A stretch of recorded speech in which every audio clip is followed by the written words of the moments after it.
Okay, here we are. It's time to finish the beautiful beast of a pink double wedding ring top. I'm so excited about this because I can see the end. And I know some of you looked at this end and you went, that is horrible. And you're a magician. And what else did I see? I don't know. I saw all kinds of comments on this top and at the bottom, but it's not bad. It's nothing to be scared of. I'm going to give you a few details about this quilt if you're just jumping on and you're at the end of it with me. I bought this for $25 at Junkerville in Webb City, Missouri, just a couple months ago. And I saw this hot pink, and then I saw the teeny tiny little double wedding ring melons, and I had to have it. And I don't really look at the condition so much at when I get a quilt top, like how flat it is. I don't care about that. I'm really looking for holes because I don't want to spend time in repair. So I just need it to be stitched well. And I can deal with any kind of shape. I can deal with any kind of excess fabric. And if you've watched any of my videos in the past, you see starch and steam will take care of everything. And I know it seems overwhelming, but at the same time, it's really very simple. And you'll see once we work on this, how easy it really is. So I just want to encourage you guys to try to finish these vintage tops because they're beautiful and they're already done for you. And this is the greatest way to practice on a long arm is get yourself some of these tops. That's how I started. I started on these vintage tops. I quilted for hire for about 3 or 4 years, and then this is my love. This is what I love. This has taught me so much about quilting, and it also makes me appreciate the past, and it makes me appreciate the women that made these, men probably too, but I just appreciate so much of it, and they're so different than what we make nowadays. So I have a love, I have an obsession. I have a few closets, as I've shown you, that are full of these, and so I just want to get them done. Normally I like to do an edge to edge just to get them finished. I don't choose to do custom like this on many, but this one just screamed it needed custom, and it's not perfect by any means. I said I told someone this morning on my Facebook post, I said just let go of perfection, and she said I'm just trying to be mediocre, and I thought that's exactly what these will turn out to be. They're mediocre, but they're finished.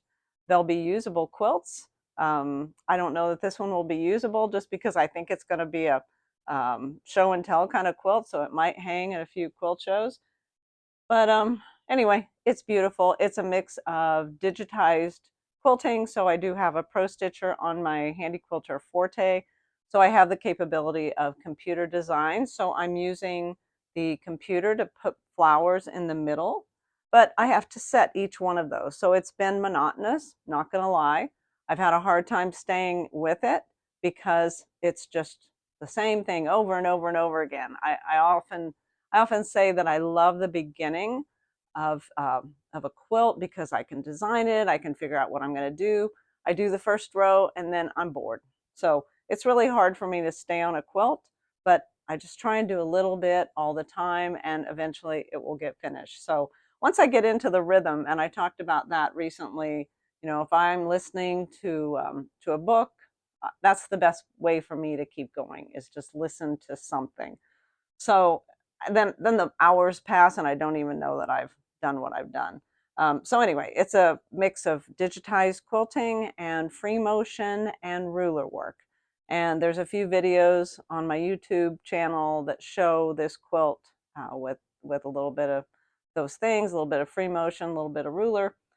And so without further ado, oh, I did want to tell you, somebody asked me, what's the batting? So I have a single layer of Hobbs 80/20 on the bottom, and then I've got a layer of Hobbs washable wool on top of the 80/20. So it has a double batting, and that's a really good idea when you have a top that has some excess fabric, because you need to fill that area. So that fills it. A polyester can fill it as well. I've put polyester on top of an 80/20.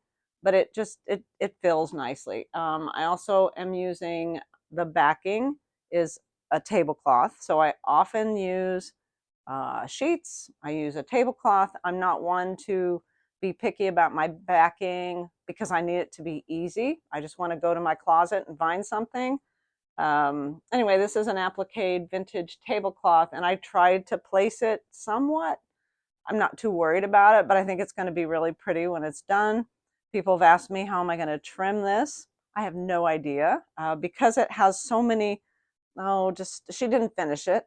So it's got melons on some, and some do not have the melons. So we'll see. I somewhat think it's going to be a straight cut when I get it, but there's not going to be anything straight about this quilt. So I don't know. We'll see. Okay, you ready? Let's get started.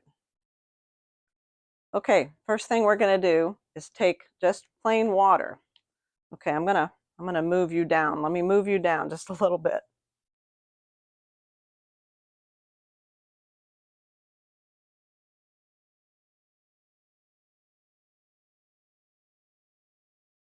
We have no camera help today, so it's just me, folks. So you're not going to see me. Maybe you'll just see my hands now. So I'm just going to take plain water, and I'm going to just spray it across my area. All right. I already did this part. So I did this and then decided I would bring you guys along because you need to see how to finish this bottom, because the bottom is a little bit different than just starch steaming across the top. But when I do the top, I am rolling and doing a row. I'm basting down both sides as I go. So every side gets basted before the middle gets done. So I've just put a little bit of water. And I go over to my handy dandy steamer.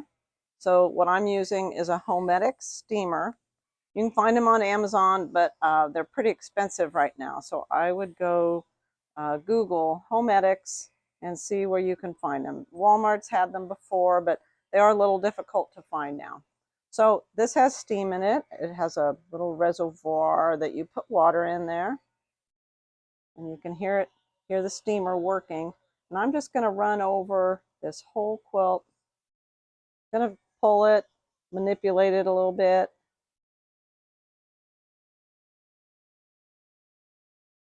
I don't ever press these before I start working on them. I just lay it on the frame. Don't worry anything about the seams in the back at all. You can't worry about that. It's not going to matter. Then I lay it on and I start this steaming process. So first it's water. Okay, that did pretty well. If it's a good old cotton, it will start to shrink up pretty readily. Okay, so next we're going to take the Faultless Heavy Finish, excuse me, and I'm just going to spray it again over my area. And normally I would probably run up and get a cup of coffee at this point, but I'll just let that sit a minute. All right, the secret here is just spray with starch one time. You don't need to spray more than once with starch. If you need to reactivate or keep doing the row because it hasn't shrunk up enough, you can just keep adding water. So I might do this starch row, and then I would come back, I would steam, and then I'd come back, put some water, steam again. Each time you work that steam, it's going to shrink up just that much more. Okay, so now we're going to take that steamer again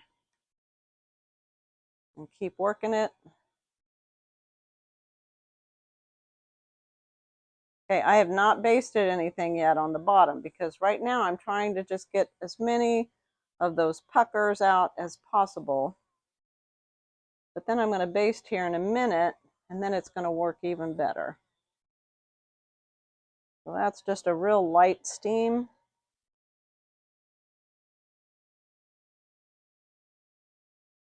Okay, I'm going to put that away.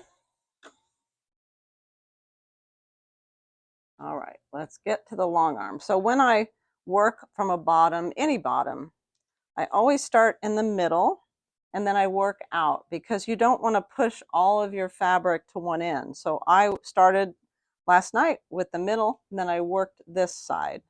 I still need to work a little bit of that corner, but I'll do that in a little bit. So now what I'm going to do is take this middle and work to this end.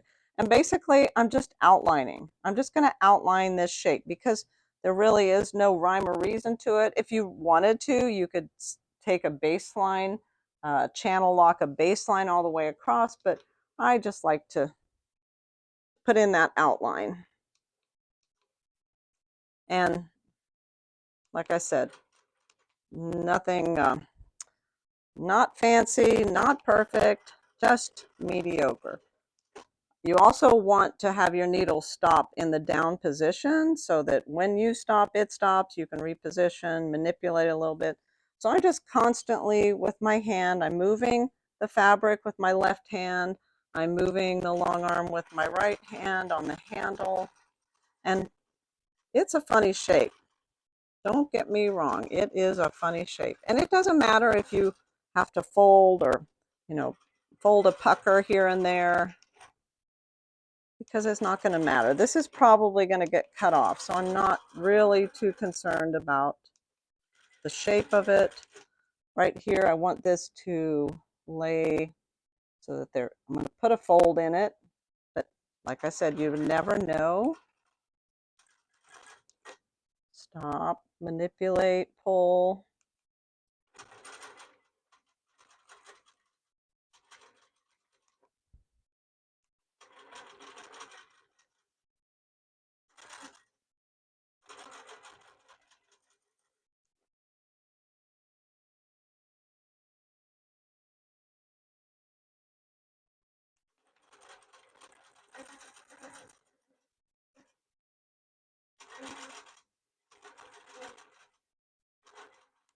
Okay, I would keep pulling and going up this side, but I'm going to take this machine out of your way.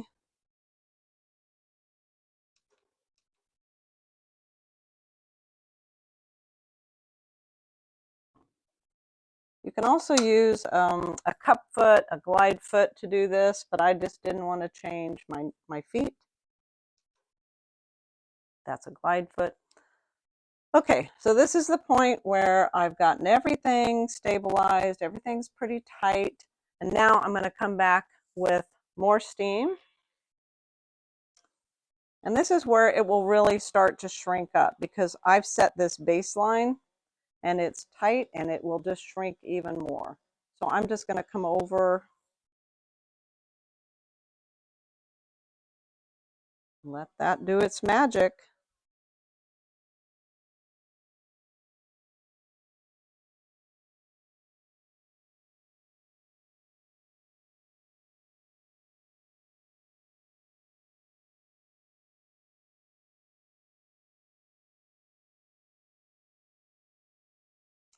All right, once I get that flat enough, and it's pretty good right now, I will come in and I will ditch stitch. So I'll do my ditch stitching first, and when you ditch stitch, it pulls down a lot of the fabric and it will tighten it even more. And then after ditch stitching, I will come back in and do those digitized flowers on the computer. And even when I'm doing that digitized, when I'm doing that flower, I am manipulating and holding my fabric so that I can make sure the puckers stay out of the way of the needle.